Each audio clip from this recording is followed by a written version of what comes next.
आइए जानते हैं पूरे बिहार की हर छोटी बड़ी खबर सिर्फ 15 मिनट में।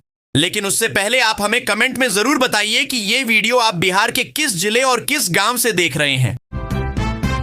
बिहार के किसानों को पीएम सम्मान निधि की सौगात। प्रधानमंत्री नरेंद्र मोदी ने किसान सम्मान निधि की 21वीं किस्त जारी की। डीबीटी के माध्यम से बिहार के 73,37,000 से अधिक किसानों के बैंक खातों में कुल 1,467 करोड़ रुपए पहुंचाए गए। इससे पहले अगस्त में 20वीं किस्त भेजी गई थी। 2-2 हजार रुपए की राशि किसानों को रबी की खेती में मदद करेगी। कृषि विभाग के प्रधान सचिव पंकज कुमार ने बताया कि योजना का उद्देश्य पात्र किसानों को नियमित आय सहायता देना है। इससे बीज, खाद, कीटनाशक और कृषि उपकरण खरीदने में मदद मिलती है। योजना से किसानों को समय पर आर्थिक सहयोग मिलता है और जोखिम भी कम होता है। केंद्र सरकार हर वर्ष 3 किस्तों में 6,000 रुपए की सहायता देती है। अप्रैल से जुलाई, अगस्त से नवंबर और दिसंबर से मार्च के बीच राशि सीधे किसानों के खाते में पहुंचती है। शिक्षकों को वेतन और डीए की राशि जारी। नई सरकार के गठन से पहले शिक्षा विभाग ने राज्य के 11 विश्वविद्यालयों के शिक्षकों और कर्मचारियों के लिए नवंबर माह का वेतन जारी किया। कुल 109 करोड़ 7,735 रुपए की राशि विमुक्त की गई है। इसमें 58% महंगाई भत्ता भी शामिल है। पटना विश्वविद्यालय को 10.58 करोड़, मगध विश्वविद्यालय को 14.67 करोड़, बीआरए बिहार विश्वविद्यालय को 17.5 करोड़, जयप्रकाश विश्वविद्यालय को 13.76 करोड़, तिलका मांझी भागलपुर विश्वविद्यालय को 11 करोड़ 42 लाख, पाटलिपुत्र विश्वविद्यालय को 20 करोड़ 85 लाख समेत अन्य विश्वविद्यालयों को भी राशि दी गई है। उच्च शिक्षा निदेशक प्रोफेसर एनके अग्रवाल ने बताया कि सभी विश्वविद्यालयों को निर्देश दिया गया है कि शिक्षकों और कर्मचारियों को समय पर वेतन भुगतान सुनिश्चित किया जाए। बिहार में 15 नए मार्गों पर बसें, पिंक बसें।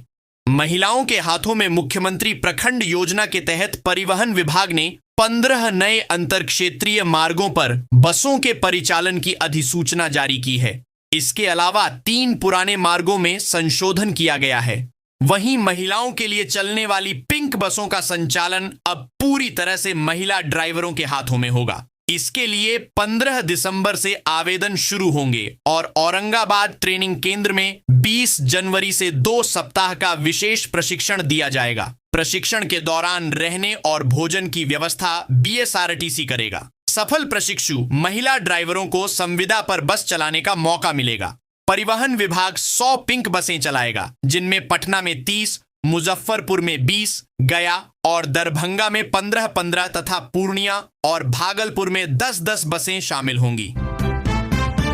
पटना मरीन ड्राइव पर पुलिस और दंपति का हाई वोल्टेज ड्रामा। राजधानी पटना के जेपी गंगा पथ पर गलत साइड में स्कूटी चलाने को लेकर पुलिस और दंपति के बीच हाई वोल्टेज ड्रामा हुआ। वायरल वीडियो में दिखा कि महिला पुलिस वाले से गाड़ी रोकने की गुहार लगाती रही और खुद को प्रेग्नेंट बताती रही। बावजूद इसके पुलिस वाले ने स्कूटी करीब 20 मीटर तक चलाते हुए महिला को घसीटा। बाद में वाहन जब्त कर थाने ले जाया गया।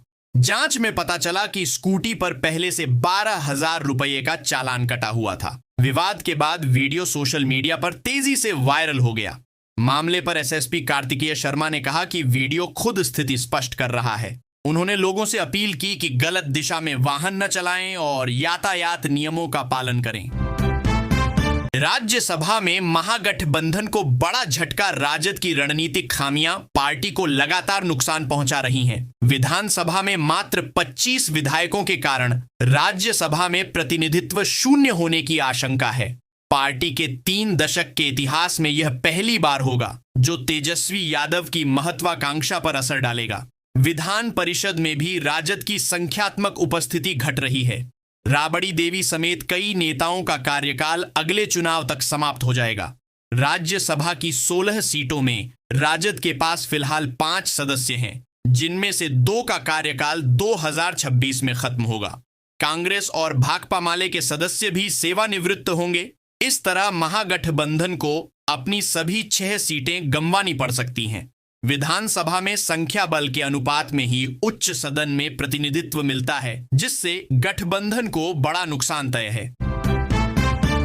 बिहारी अंडों की बढ़ती मांग। पटना के बाजार में अब स्थानीय अंडों की मांग तेजी से बढ़ रही है।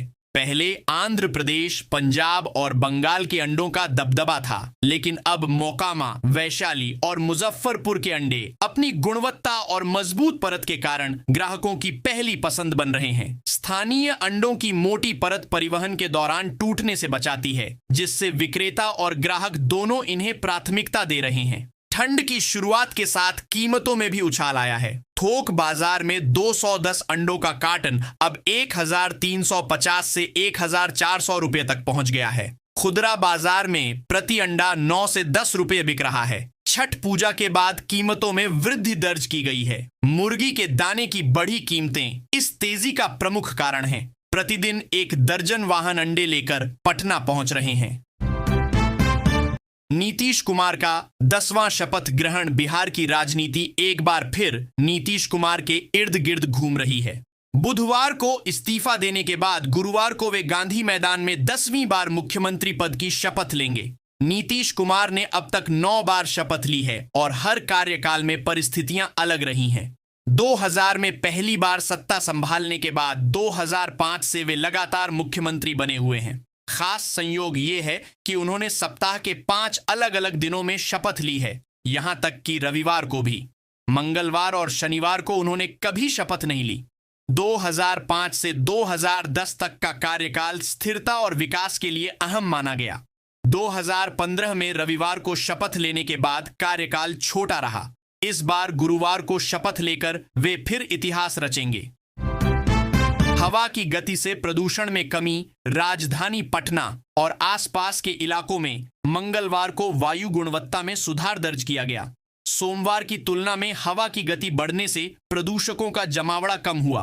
पटना का औसत AQI 151 रहा, 161, जबकि समनपुरा का 169 दर्ज किया गया। सोमवार को समनपुरा का AQI 258 था। किशनगंज की हवा सबसे शुद्ध रही, जहां सूचकांक 43 दर्ज हुआ। सासाराम का AQI 151 रहा, जो सबसे खराब माना गया। प्रदेश के 9 जिलों में वायु गुणवत्ता मध्यम स्तर पर रही। राजधानी की सड़कों पर वाटर स्प्रिंकलर मशीनों से पानी का छिड़काव किया गया, जिससे धूलकणों की अधिकता कम हुई। विशेषज्ञों का कहना है कि हवा की गति तेज रहने से प्रदूषण घटा है, लेकिन आने वाले दिनों में गति कम होने पर समस्या बढ़ सकती है।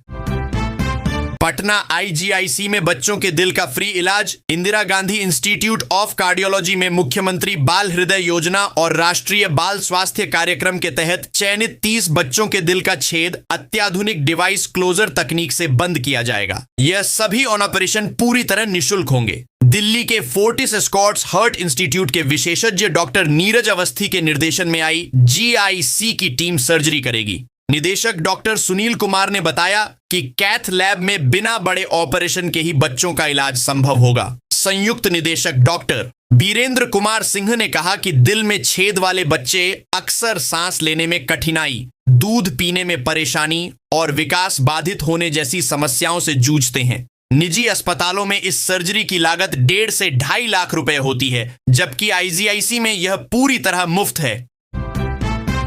प्रशांत किशोर बोले, हार नहीं मानूंगा। बिहार विधानसभा चुनाव 2025 में जन सुराज पार्टी की करारी हार के बाद प्रशांत किशोर ने कहा कि नतीजे आने के बाद से वह ठीक से सो नहीं पाए हैं। NDTV से बातचीत में उन्होंने कहा कि हार उनके लिए बड़ा झटका है, लेकिन वह हार नहीं मानेंगे और बिहार में प्रयास जारी रखेंगे।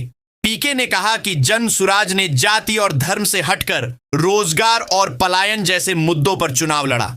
उन्होंने माना कि पार्टी तीसरे और चौथे मतदाता समूह को प्रभावित नहीं कर सकी।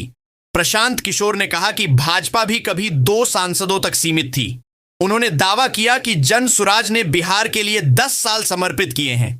वोट शेयर पर उन्होंने कहा कि अनुमान 12 से 15% था, लेकिन केवल 3.5% मिला। उन्होंने इसे सीख मानकर आगे बढ़ने की बात कही। लालू परिवार में कलह तेज प्रताप का हमला। बिहार चुनाव में हार के बाद RJD के भीतर विवाद गहराता जा रहा है। बहन रोहिणी आचार्य के बाद अब तेज प्रताप यादव ने भी खुलकर मोर्चा खोल दिया है। उन्होंने दावा किया कि उनके माता पिता लालू प्रसाद यादव और राबड़ी देवी का मानसिक उत्पीड़न हो रहा है। साथ ही छोटे भाई तेजस्वी यादव को खुली चुनौती दी है। तेज प्रताप ने कहा कि उनकी आवाज दबाई गई और बहन रोहिणी को घर से निकाला गया। इंस्टाग्राम पोस्ट में उन्होंने लिखा कि सबको निकालोगे तो रहेगा कौन। चिराग का डिप्टी सीएम पर अड़ंगा, एनडीए में हलचल। बिहार विधानसभा चुनाव 2025 के नतीजों के बाद नई सरकार गठन की कवायद तेज हो गई है। नीतीश कुमार 20 नवंबर को 10वीं बार मुख्यमंत्री पद की शपथ लेंगे। इसी बीच एनडीए खेमे में चिराग पासवान की पार्टी लोजपा आर ने डिप्टी सीएम पद की मांग कर हलचल मचा दी है। पार्टी के पास 19 सीटें हैं, विधायक हैं और अपने कोटे से एक डिप्टी सीएम चाहती है। चर्चा है कि अरुण भारती का नाम प्रस्तावित किया गया है, लेकिन बीजेपी और जदयू ने इसे ठुकरा दिया है। पिछली सरकार में बीजेपी के 2 डिप्टी सीएम थे और संभावना है कि इस बार भी दोनों पद बीजेपी के पास रहेंगे। सूत्रों के मुताबिक हम और राष्ट्रीय लोक मोर्चा को एक मंत्री पद मिल सकता है, जबकि लोजपा आर को 2 से 3 मंत्री पद दिए जाने की संभावना है। कोहरे का कहर, 48 से ज्यादा ट्रेनें रद्द। सर्दियों में पड़ने वाले भीषण कोहरे को देखते हुए पूर्व मध्य रेलवे ने ट्रेनों के परिचालन में बड़ा बदलाव किया है। 1 दिसंबर 2025 से 28 फरवरी 2026 तक 48 से ज्यादा ट्रेनें रद्द कर दी जाएंगी। रेलवे प्रशासन ने यात्रियों से यात्रा से पूर्व समय सारणी जांचने की अपील की है। प्रयागराज मुजफ्फरपुर एक्सप्रेस, वीरांगना लक्ष्मीबाई कोलकाता एक्सप्रेस, उपासना एक्सप्रेस, मालदा टाउन नई दिल्ली एक्सप्रेस, हरिहर एक्सप्रेस, जनसेवा एक्सप्रेस समेत कई लंबी दूरी की ट्रेनें चरणबद्ध तरीके से रद्द होंगी। इसके अलावा ग्वालियर बरौनी एक्सप्रेस, अजमेर सियालदह एक्सप्रेस, हावड़ा काठगोदाम बाग एक्सप्रेस, अवध आसाम एक्सप्रेस और पाटलिपुत्र लखनऊ एक्सप्रेस जैसी ट्रेनों के फेरे भी कम कर दिए जाएंगे। यह व्यवस्था दिसंबर से फरवरी तक लागू रहेगी। बिहार में ठिठुरन वाली ठंड के आसार। प्रदेश में सुबह शाम हल्की ठंड और दिन में धूप के बीच मौसम सामान्य बना हुआ है। पछुआ हवाओं के कारण वातावरण शुष्क है। मौसम विज्ञान केंद्र पटना के अनुसार मंगलवार को पटना सहित 20 जिलों में अधिकतम तापमान में वृद्धि दर्ज की गई। पटना का तापमान 27.8 डिग्री सेल्सियस रहा, जबकि पूर्णिया में 31.4 डिग्री सेल्सियस दर्ज किया गया। उत्तरी भागों में मध्यम कोहरे का असर रहा और पूर्णिया में दृश्यता 1000 मीटर तक रही। विशेषज्ञों ने बताया कि 22 नवंबर के आसपास बंगाल की खाड़ी में निम्न दबाव का क्षेत्र विकसित होने की संभावना है, जिससे मौसम में बदलाव होगा। इसके प्रभाव से ठिठुरन वाली ठंड पड़ सकती है। राजधानी की सड़कों पर सुबह शाम हल्की ठंड का असर पहले से ही महसूस किया जा रहा है। नाले में गिरे बच्चे को पिता ने बचाया। सईदपुर नाले का सुरक्षा घेरा ध्वस्त होने से यह बेहद खतरनाक हो गया है। मंगलवार को नंदनगर गांव के पास एक बच्चा स्कूल वैन का इंतजार कर रहा था। अचानक गाय के झटके से वह नाले में गिर गया। पुत्र को डूबता देख पिता दीपक यादव ने बिना देर किए छलांग लगा दी और बेटे आदित्य को गोद में उठाकर सीने से लगा लिया, लेकिन दोनों दलदल में धंसने लगे। स्थानीय लोगों ने रस्सी और बांस के सहारे बड़ी मुश्किल से उन्हें बाहर निकाला। बच्चा बेहद डरा हुआ था और बिलख रहा था। प्राथमिक इलाज के बाद उसकी हालत सामान्य बताई गई। नागरिकों ने कहा कि नाले का निर्माण कार्य बेहद धीमा है और सुरक्षा घेरा टूटने से यह जानलेवा हो गया है। नगर निगम और प्रशासन से इसे सुरक्षित करने की मांग की गई है। पटना में बालू माफिया पर सरकार सख्त। पटना जिले में अवैध बालू खनन रोकने के दौरान बालू माफिया के हमले में सैप जवान दुखारण पासवान की मौत हो गई और लक्ष्मण सिंह गंभीर रूप से घायल हो गए।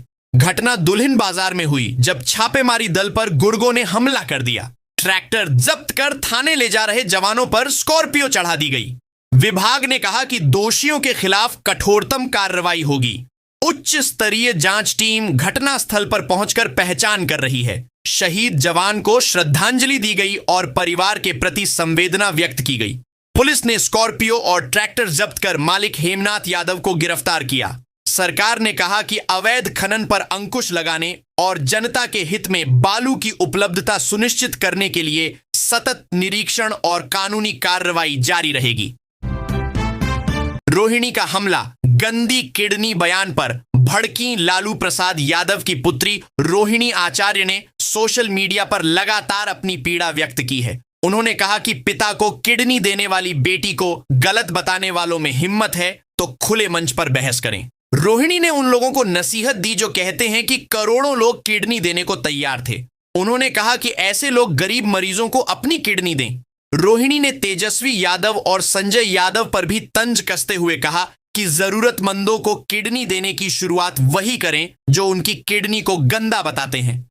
उन्होंने कहा कि एक बोतल खून देने में जिनका खून सूख जाता है वे किडनी देने पर उपदेश देते हैं। विवाद गहराने के बाद रोहिणी पटना छोड़कर सिंगापुर लौट गईं। ग्रीनफील्ड एयरपोर्ट के लिए 472 करोड़ जारी। सुल्तानगंज अंचल में ग्रीनफील्ड एयरपोर्ट निर्माण के लिए मंत्रिमंडल सचिवालय ने 472 करोड़ रुपए जारी किए हैं।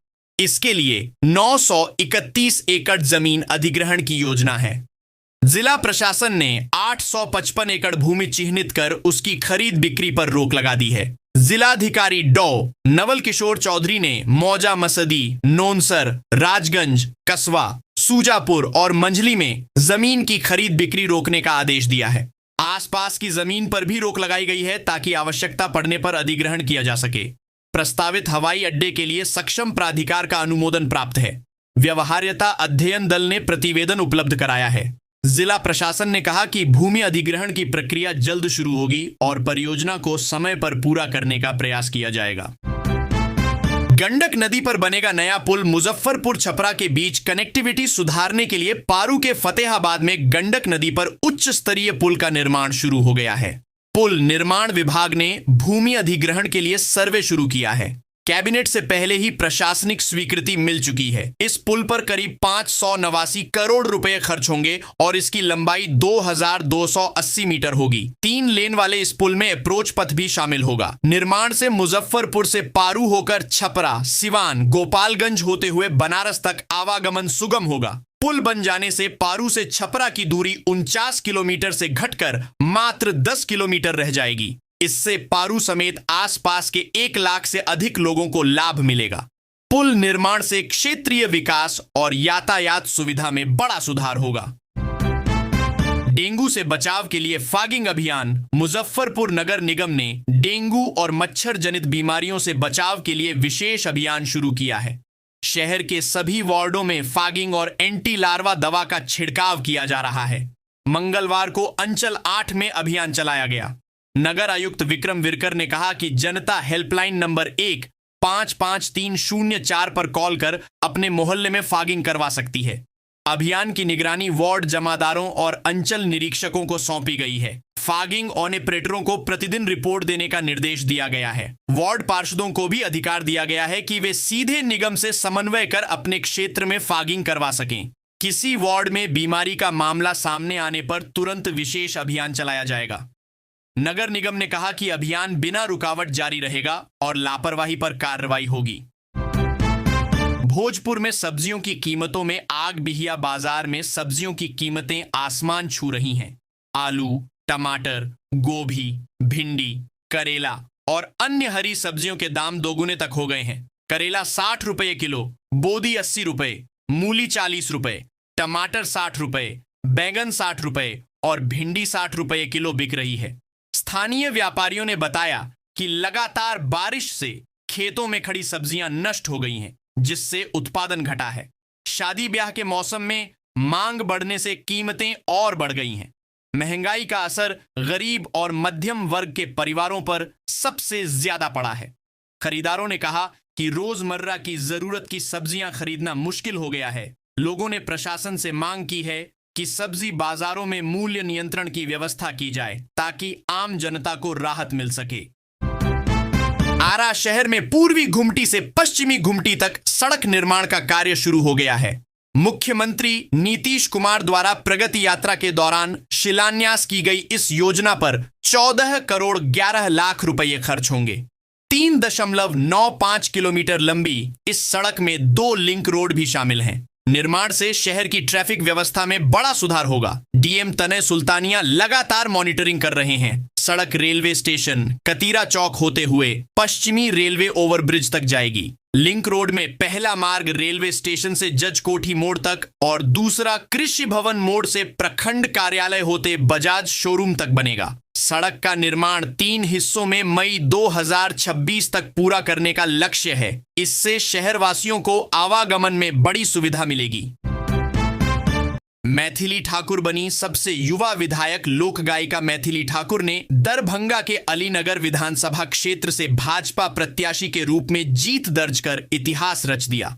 25 वर्ष की उम्र में विधायक बनने वाली मैथिली बिहार की सबसे युवा विधायक बन गई। मधुबनी के संगीत घर से निकली इस प्रतिभा ने अपने गीतों से महिला सशक्तिकरण की अलख जगाई थी। अब राजनीति में प्रवेश कर उन्होंने नया रिकॉर्ड बनाया है। मैथिली ने कहा कि विकास में महिला और पुरुष का कोई भेदभाव नहीं होगा। युवाओं, शिक्षा और सांस्कृतिक संरक्षण उनके प्रमुख मुद्दे हैं। पिता रमेश ठाकुर संगीत शिक्षक और मां भारतीय ठाकुर संवेदनशील श्रोता रही हैं। इंटरनेट मीडिया पर लोकप्रिय मैथिली चाहती हैं कि मिथिला संस्कृति की मिठास विश्व मंच तक पहुंचे। 14 नवंबर को उन्होंने शानदार जीत दर्ज कर नया इतिहास रचा। जनसुराज ने हारकर भी बदला समीकरण। जहानाबाद और अरवल की 5 विधानसभा सीटों पर जनसुराज पार्टी को हार का सामना करना पड़ा। कुल 22,000 से अधिक वोट मिले, लेकिन कोई सीट नहीं जीत सके। जहानाबाद से अभिराम शर्मा को 5,760 वोट मिले और वे तीसरे स्थान पर रहे। कुर्था से रामबली सिंह को 5,030 वोट मिले। अरवल से कुंती देवी को 3,376 वोट, घोसी से प्रभात कुमार को 3,070 और मखदूमपुर से शंकर स्वरूप को 4,803 वोट मिले। हालांकि पार्टी सीट नहीं जीत सकी, लेकिन कई जगह जीत का अंतर कम कर दिया। जहानाबाद में राजद मात्र 793 वोट से जीता, जबकि मखदूमपुर में राजद ने 1,830 वोट से जीत दर्ज की। जनसुराज ने यहां दोगुने से अधिक वोट काटे। अभिराम शर्मा ने कहा कि हार 370 और मखदूमपुर से शंकर स्वरूप को 403 वोट मिले। हालांकि पार्टी सीट नहीं जीत सकी, लेकिन कई जगह जीत का अंतर कम कर दिया। जहानाबाद में राजद मात्र 793 वोट से जीता, जबकि मखदूमपुर में राजद ने 1830 वोट से जीत दर्ज की। जनसुराज ने यहां दोगुने से अधिक वोट काटे। अभिराम शर्मा ने कहा कि हार लोकतांत्रिक प्रक्रिया का हिस्सा है और पार्टी अभी शुरुआती अवस्था में है।